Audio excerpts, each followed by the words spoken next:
Rediscover God's Word, verse by verse, chapter by chapter. This is Real Bible Study with teacher Tom Bradford. Welcome to Torah class.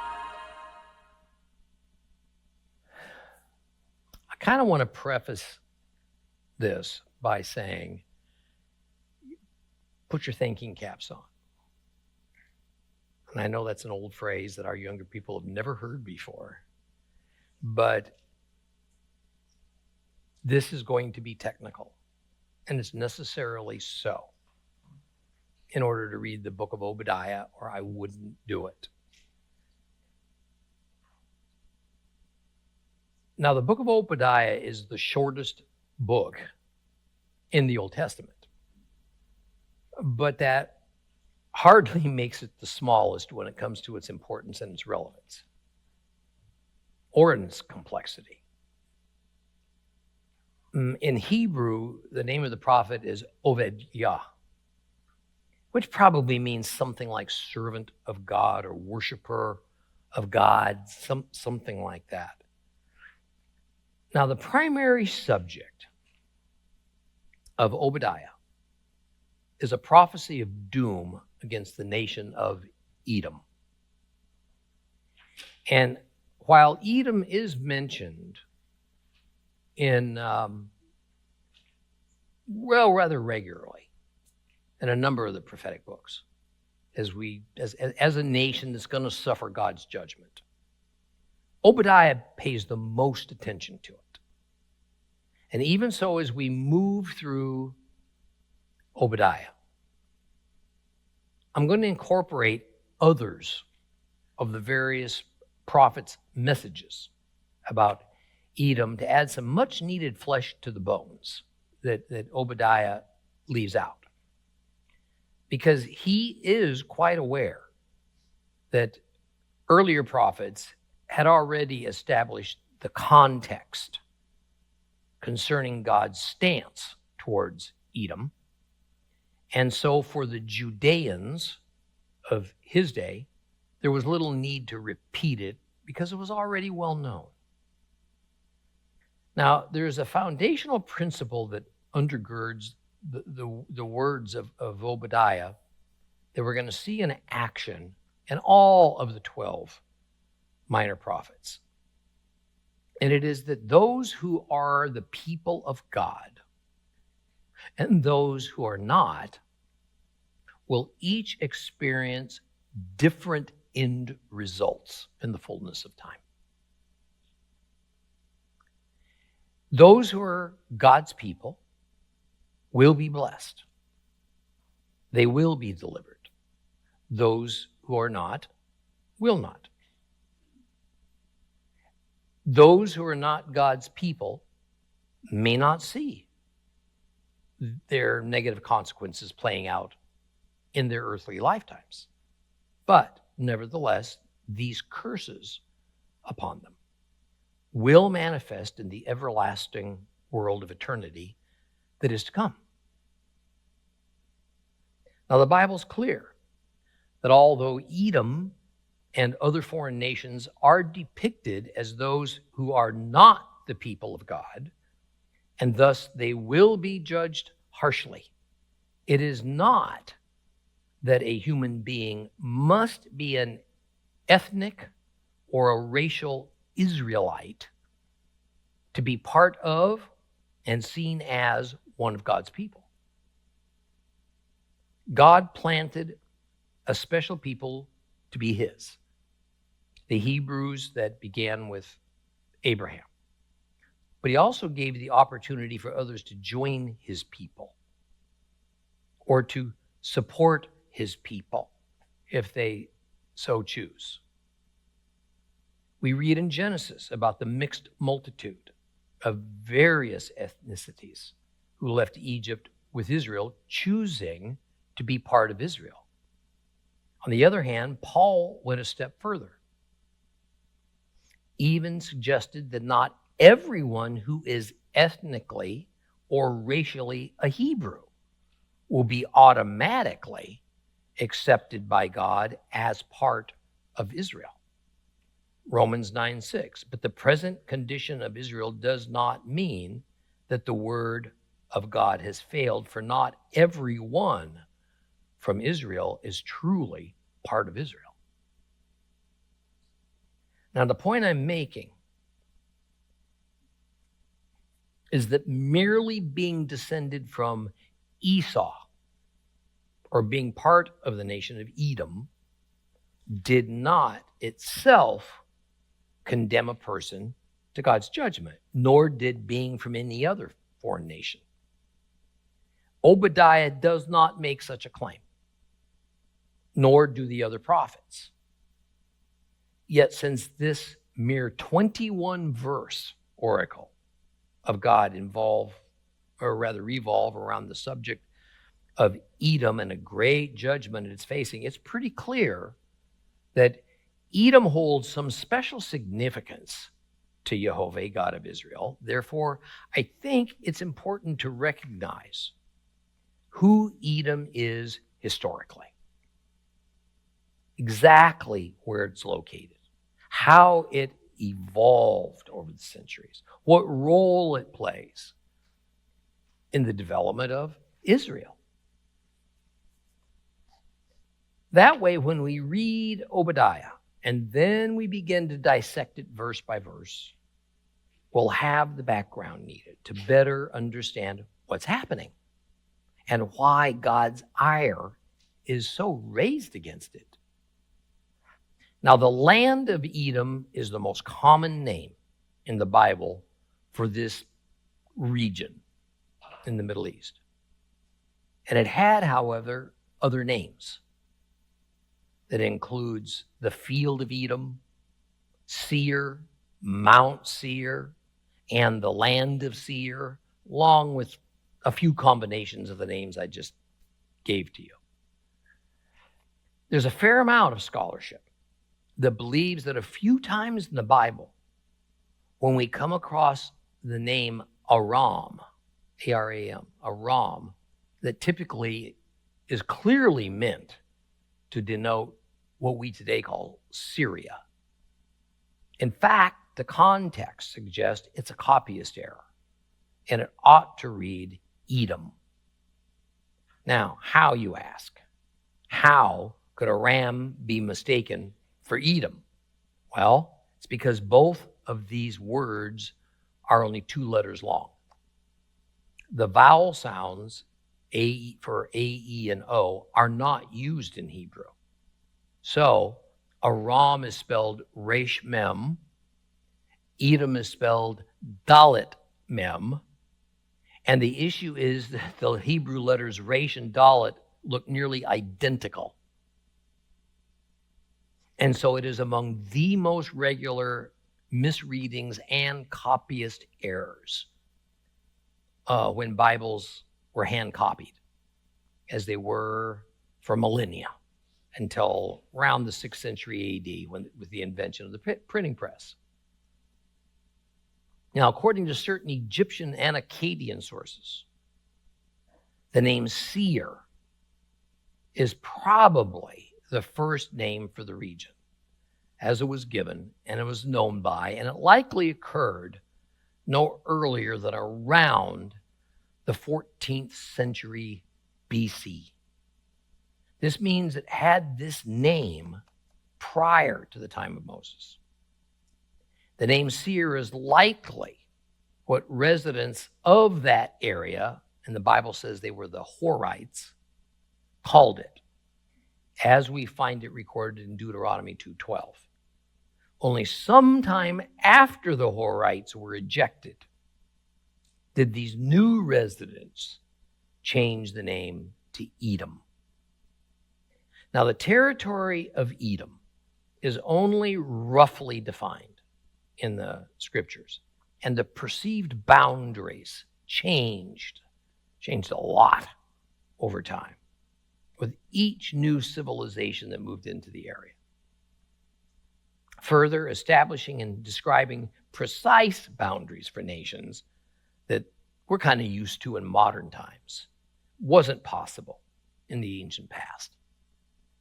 Once the area was given the name of Edom, The boundaries consisted of the mountain range that stands at the northern end of the Dead Sea, and then on down to the Red Sea, or the Gulf of Aqaba, as it's known by in modern times, to the south.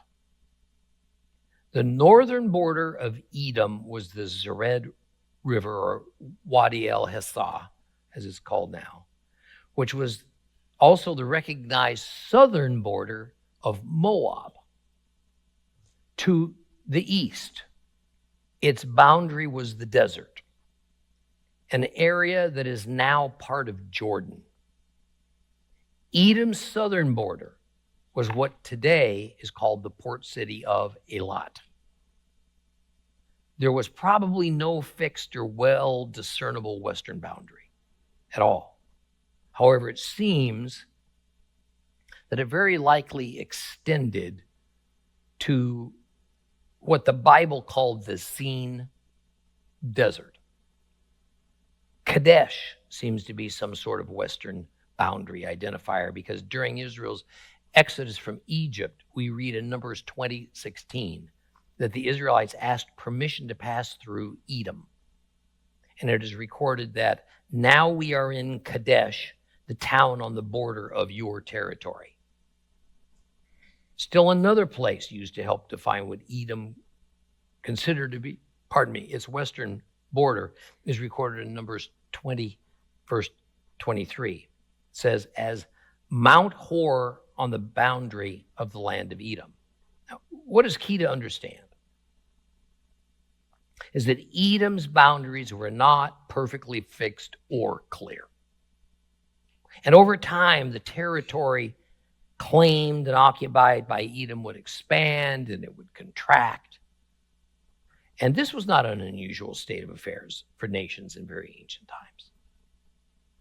Now, the capital city of Edom likely was Bosra, since Bosra seemed to be the richest and most important city in Edom.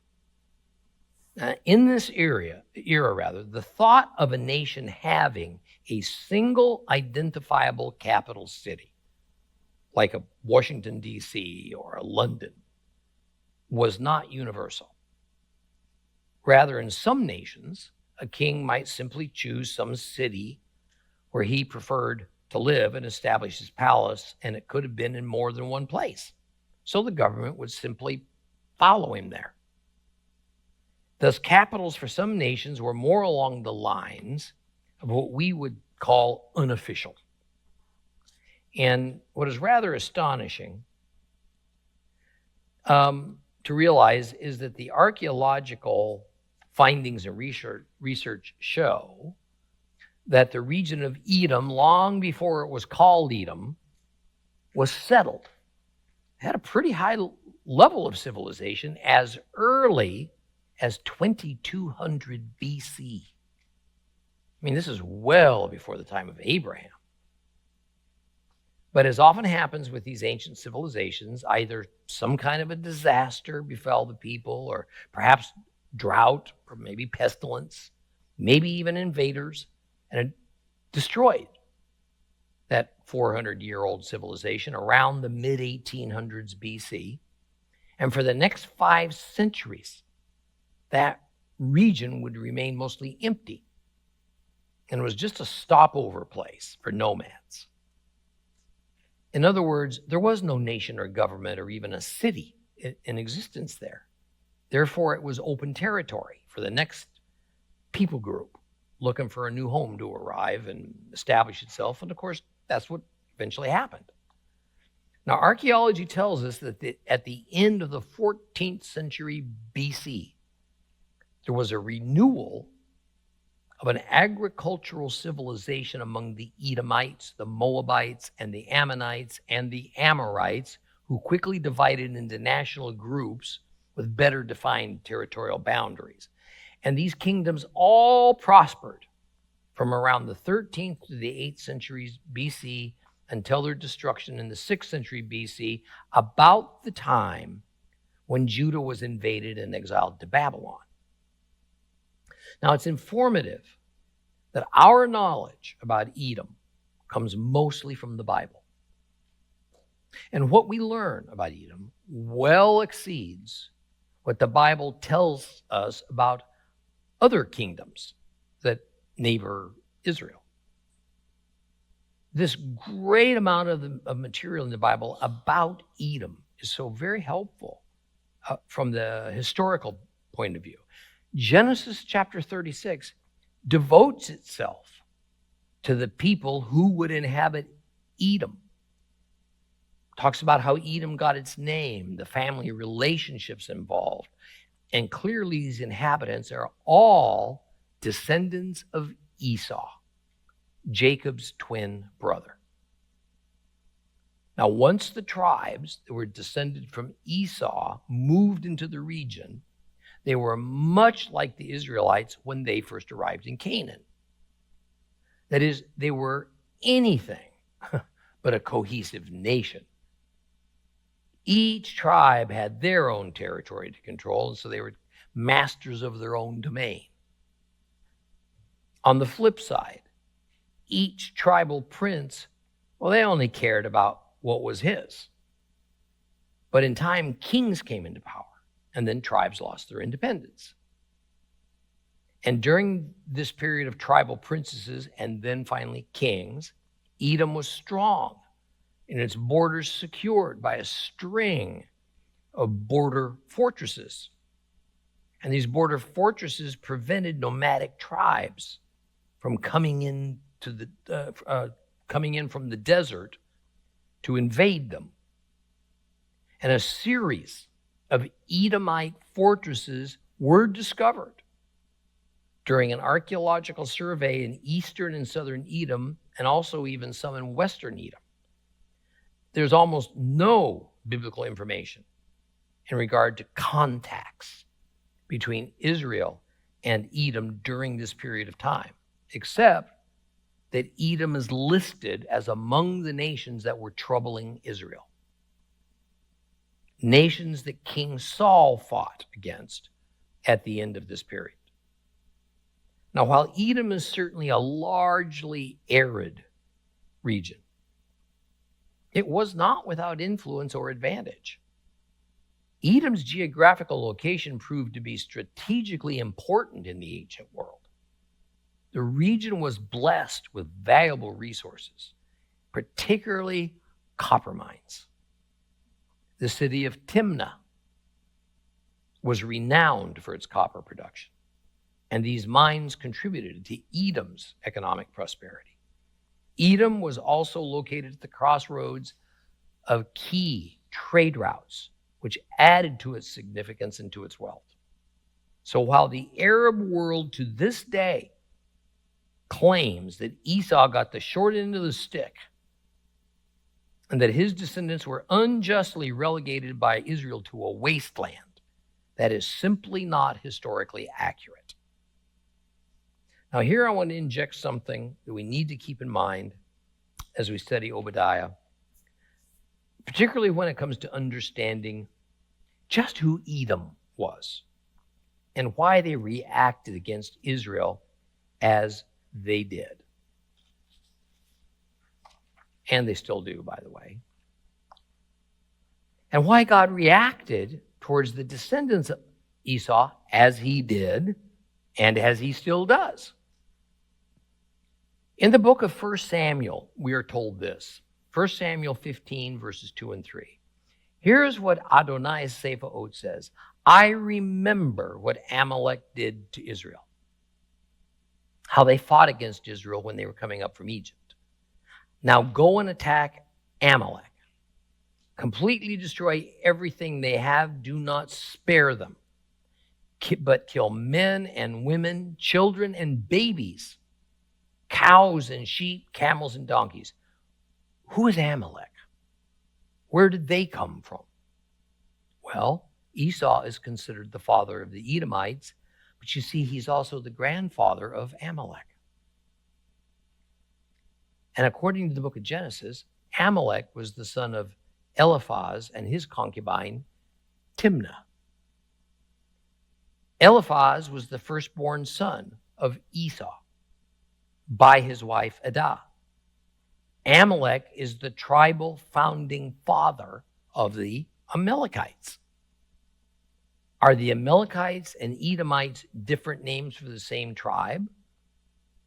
Or are the Edomites a different tribe with a separate lineage to Esau?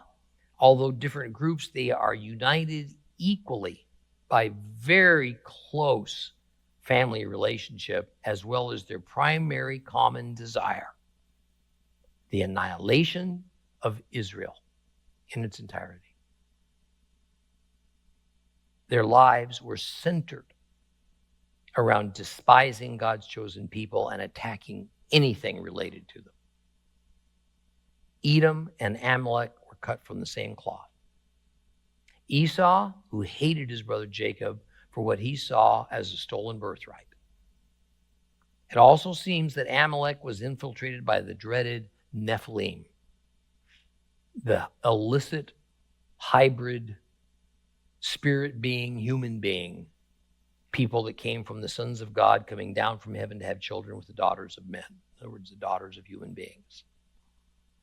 So it ought not be surprising that God singled Amalek out for extinction, and he paid special attention to Edom for his wrath. Now, many, if not most, of the Palestinians in Gaza and the West Bank today are related to Esau. So it is no wonder that they have this maniacal hatred towards Israel and openly stated intent to kill all the Jews and wipe Israel off the face of the earth. These long relationships matter. Even if the modern people who represent these ancient peoples don't even understand it. Now, because of the constant threat from Edom,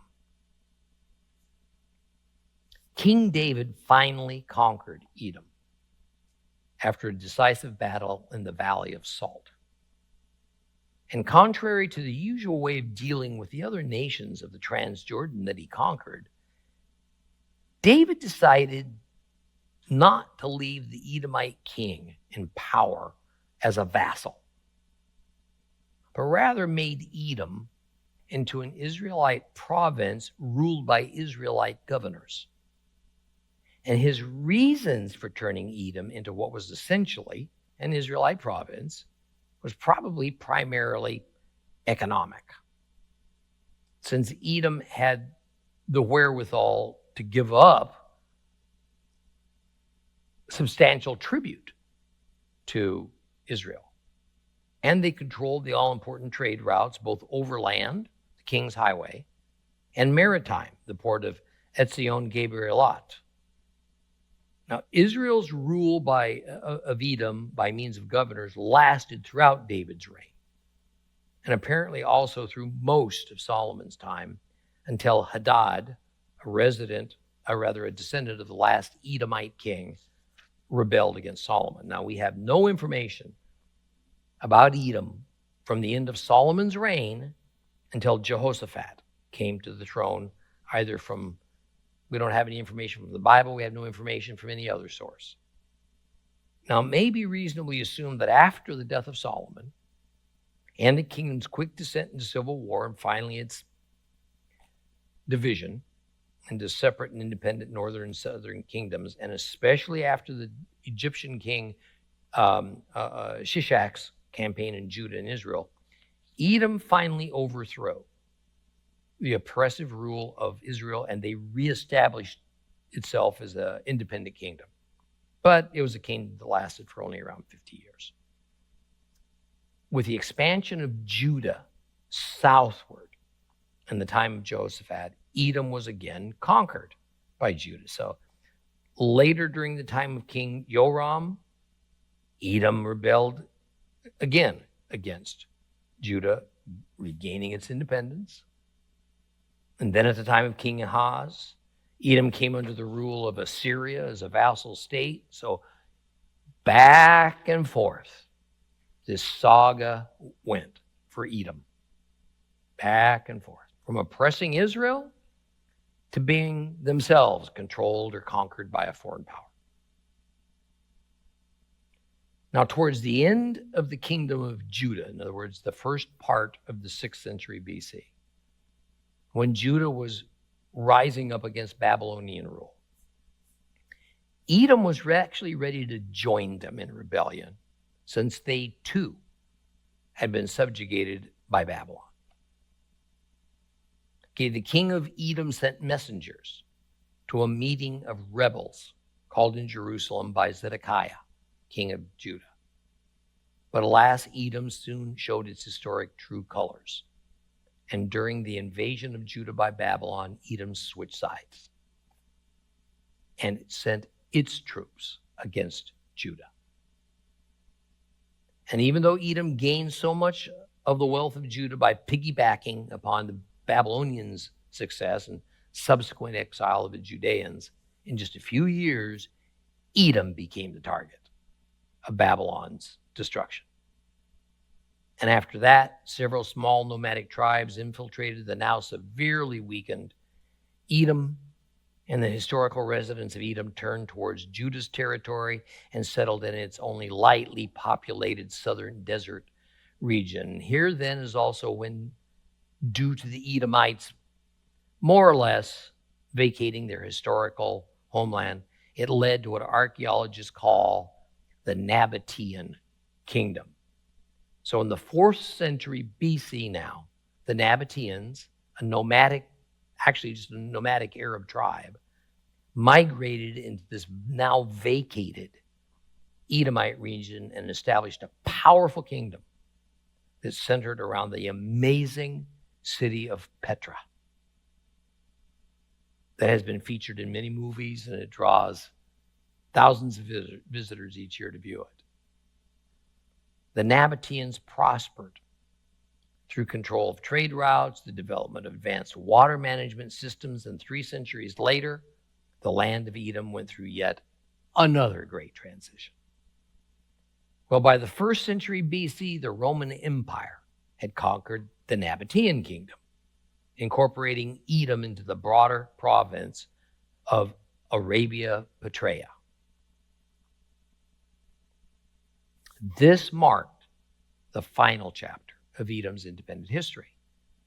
The region experienced a slow decline, exacerbated by changing trade routes and economic shifts, and pretty soon the area became known as Idumea, and it retained that same name right on through the time of Christ. Now, it shouldn't go without notice that the infamous King Herod was an Idumean, meaning he was really an Edomite, even though he attempted to pawn himself off as a Jew. And as we read in the New Testament, he was hated by the Jewish people because they well knew he came from the line of Esau, from Edom, their historical enemy.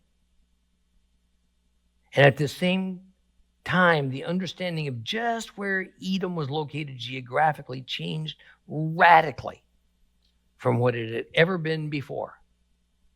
Edom hadn't so much expanded into southern Judah as they had just fled to it. And so they lost the part of their territory that was on the east side of the Jordan River. Their main home became the southern Judean desert, and it was during that time that it was renamed Idumea. Now, during those early days of Edom being more or less forced into this shrinking territory in the south of Judah, a substantial change in the relations between the two nations took place in the days of the Maccabees, when John Hyrcanus, at the end of the 2nd century BC, conquered the whole of Idumea, and he undertook the forced conversion of its inhabitants to the religion of the Jews. And the Edomites worshipped a number of gods of nature, fertility, but their main god, their national god, was Kos. So the Edomites were pagans, but now they were being forced to accept the Hebrew faith. And from that time forward, the Edomites, now called Idumeans, became a section of the Jewish people. And since King Herod was an Idumean, in other words, he was an Edomite, Idumea served in general as the firm basis of his authority, as he quite naturally considered the Idumeans to be much more loyal to him than the Judeans who hated him.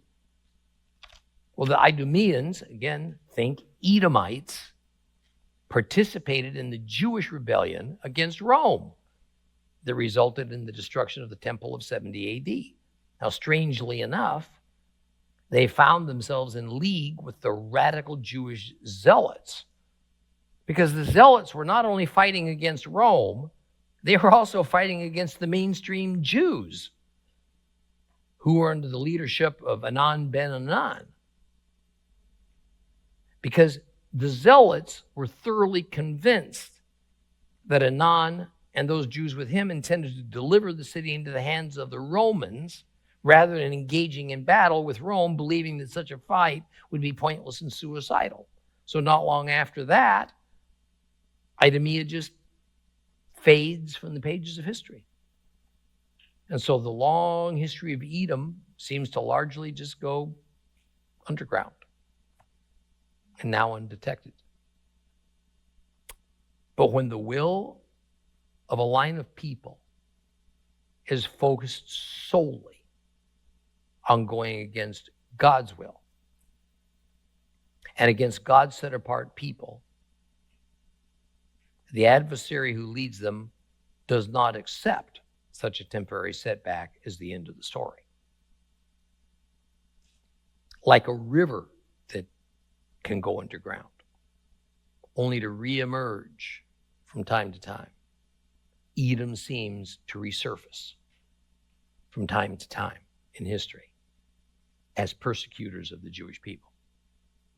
And no more so than we see today in 2024, as they once again do battle against Israel, only this time under the name Palestinians. Now, there is no academic consensus as to when the book of Obadiah was written. However, the predominance of Bible scholars place it early in the 6th century BC. At around the same time, Babylon invaded Judah and then leveled Jerusalem. Now, the reason for this date placement is that the prophecy that Obadiah speaks about, when he talks about Edom's role in aiding Babylon's onslaught against Judah, this is the giveaway. And as we wind our way through Obadiah, it's always important to keep in mind that when the various biblical prophets wrote, it was usually in the context of what was going on in their time, even though at least some of their prophecy concerned future happenings. Especially in Obadiah's day, Edom was second only to Babylon as the chief persecutor of Israel. So it's not surprising that it was they who were the focus of Obadiah's prophecy. Now, because Esau's descendants continued to harbor tremendous jealousy and enmity towards Jacob and his descendants, and still do to this day, they used the opportunity of Babylon conquering Judah to move into and take over the southernmost part of Judah's territory, since so many of the Judeans either just abandoned their homes to flee from the Babylonian army, or they had been captured and hauled off to Babylon. So there were many Judean homes and farms and vineyards that the Edomites simply moved into, and they took over. They also were most pleased to block those fleeing Judeans from escaping Babylon's forces by capturing those Judeans that were fleeing towards the southwest and then giving them over to Babylon. Well, the long and the short of it is that Edom helped Babylon to oppress Judah, and so Obadiah prophesies that Edom is going to have essentially the same thing happen to them in return. Now, the thing we must note is that Edom was not being severely punished because they accidentally bumbled into doing something to Israel that Jehovah didn't like. You see, it's precisely because they did know better, but they did it anyway. That was bringing God's heavy hand down upon them. See, we find more or less the same fate being pronounced among all the foreign nations that either directly attacked and harmed Israel or aided and abetted or even in some way supported those nations who did attack Israel. Now, remembering that it is essentially the descendants of Esau that are attacking Israel from Gaza today, it doesn't take much more than reading the news headlines to know who stands with Gaza versus who is opposed to Israel, and thus what fate awaits Israel's enemies sooner or later. The God principle is simple. It's timeless. It's irrevocable. Israel is God's people. Therefore, to harm, to fight, or oppress Israel, or to aid Israel's enemies to do so is the same as fighting God. You do not want to be in that position. And as we have discussed in other lessons, the Hebrew Bible was translated into Greek all the way back in the mid-200s BC. This translation is called the Septuagint, and it is the basis for some of the English and other language Bible translations of the Old Testament that we have today. And not surprisingly, the anti-Jewish Constantinian Church immediately adopted the Greek Septuagint rather than the Hebrew text for its Old Testament translation, at least partly because Greek was the predominant language of the Roman Empire, but doing so injected a significant issue, an unintended consequence, if you would, for proper understanding of the prophets, especially because the prophets tend to intersperse Hebrew poetry in their writings. Don't think of Hebrew poetry quite the same way English and modern Western poetry works, where the rhyming of words is its main attribute. Hebrew poetry did sometimes involve rhyming, but even more often the poetry aspect was reflected by using two parallel statements of the same length. Some scholars have taken to calling Hebrew poetry thought rhythm. Wordplay was part of Hebrew poetry. Now, we don't need to get into all of its nuances. It's only that you need to know that the problem with the Greek translation, the Septuagint, and frankly, many English translations that are even taken from the Hebrew Old Testament, not the Greek, is that Bible translators and teachers did not and do not always understand and grasp Hebrew poetry. And so they misinterpret what's meant by what's said. Now, Obadiah employs much Hebrew poetry. And so we're going to be cognizant of that as we study its inspired words in order to arrive at a better understanding of its intent. Now, so much of the prophecies of doom against Edom and all the nations come together in the concept you've all heard of, called the Day of the Lord, the Day of YHWH, that the Christian and Messianic world is pretty familiar with. And while the Day of the Lord is not a single event that occurs only once, nor does it represent something that happens in a single 24-hour time period, It does always signify an act of divine wrath. It is God's sovereign intervention into the affairs of men, to put down the wills of men in order to establish his will. And yet it also reassures those who are truly people of God that they will be delivered and preserved. Okay, with all that, let's open our Bibles and let's read the one chapter book of Obadiah.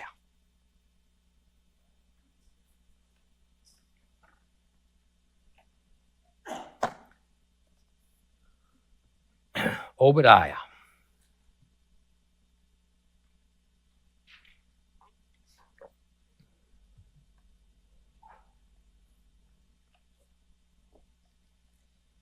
This is the vision of Obadiah. Here is what Adonai Elohim says about Edom. As a messenger was being sent among the nations saying, "Come on, let's attack her," we heard a message from Adonai. "I am making you the least of all nations. You will be beneath contempt. Your proud heart has deceived you, you whose homes are caves in the cliffs, who live on the heights and say to yourselves, 'Who can bring me down to the ground?' If you make your nest as high as an eagle's, even if you place it among the stars, I will bring you down from there," says Adonai. "If thieves were to come to you, or if robbers by night, oh, how destroyed you are, wouldn't they stop when they'd stolen enough? If grape pickers came to you, wouldn't they leave some grapes for cleaning? But see how Esau has been looted, their secret treasures searched out. Your allies went with you only to the border. Those at peace with you deceived and defeated you. Those who ate your food set a trap for you, and you couldn't discern it. When that day comes," says Adonai, "won't I destroy all the wise men of Edom and leave no discernment on Mount Esau? Your warriors, Timon, will be so distraught that everyone on Mount Esau will be slaughtered. For the violence done to your kinsman Jacob, Yaakov, shame will cover you, and you will forever be cut off. On that day you stood aside, while the strangers carried off his treasure, and foreigners entered his gates to cast lots for Jerusalem. You were no different from them.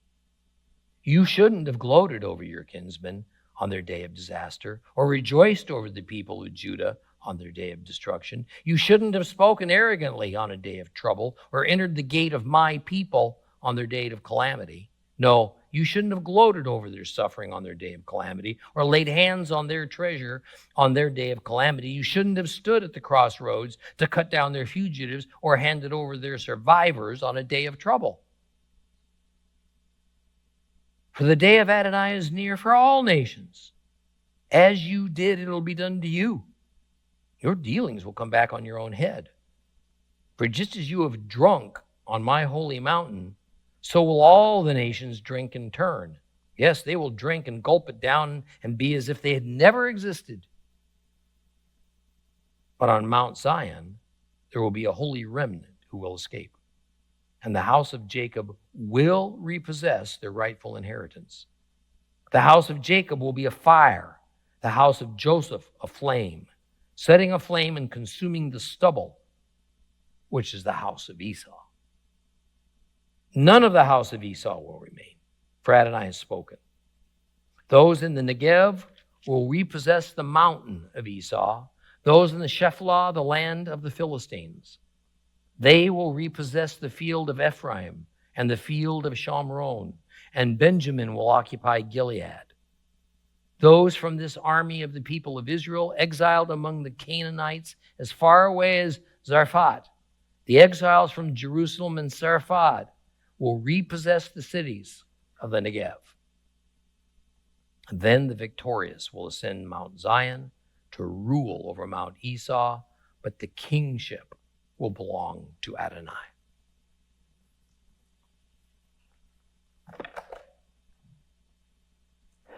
I promised you we were going to get really technical. Well, here we go.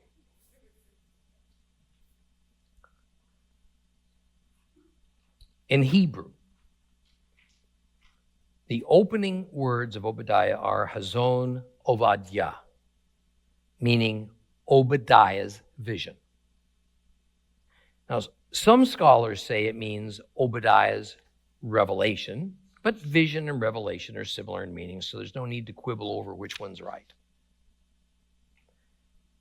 Hazon, the word Hazon occurs 35 times in the Bible, with about a third of those occurrences in the book of Daniel. And from a purely generic standpoint, the word means to see something.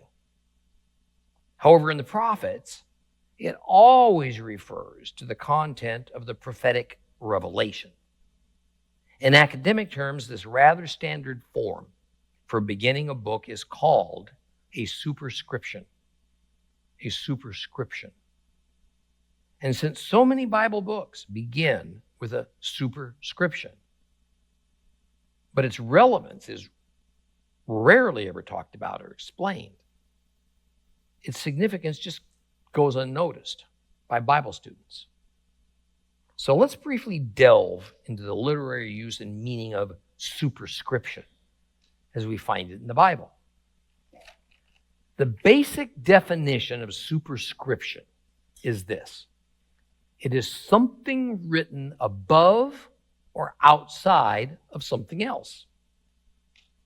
In the Bible, they contain 4 possible types of information.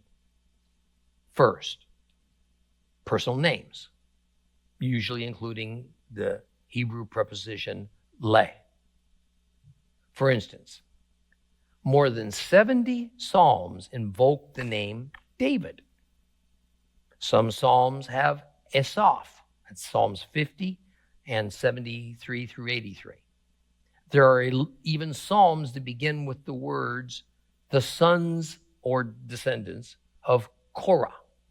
We find that in Psalms 42, 44 through 49, 84 and 85, and 87 and 88. The name Solomon is found to begin Psalm 72 and 127, Ethan in Psalm 89, Heman in Psalm 88, Moses in Psalm 90. Again, all these are superscriptions. So we ought to be able to grasp, without being theologians, that it matters who the author of a psalm is. The second type of superscription are genre classifications, such as psalms, in Hebrew that's mitzmor, or songs, in Hebrew shir, and sometimes some very nuanced literary terms like miktam or makil are included. The third type of biblical superscription is about liturgical directions, such as lamnesia, meaning to the leader. To the leader. And there are also sometimes included other obscure terms denoting melodies or musical instruments, proper ritual procedures that are to be performed along with it. The fourth type are references that relate to certain individual psalms concerning David's life.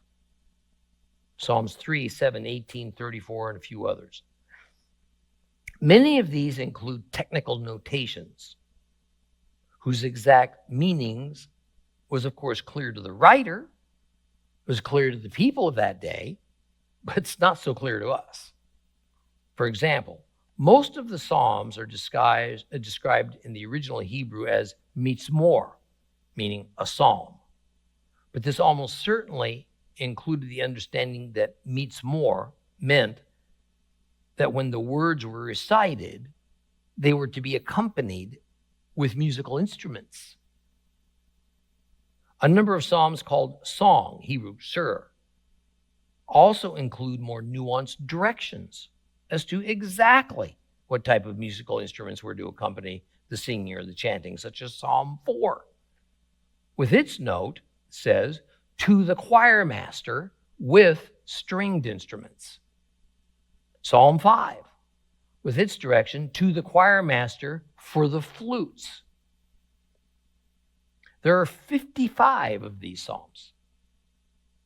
We also rarely find the word Selah in the superscription. And while there's many educated guesses about the word, the truth is its meaning remains a mystery. The way the Greek Septuagint translated, it's taken to mean a musical interlude, maybe a pause or an intermission. That's highly doubtful. Bottom line, there can be a lot of information in a simple superscription that begins a Bible book.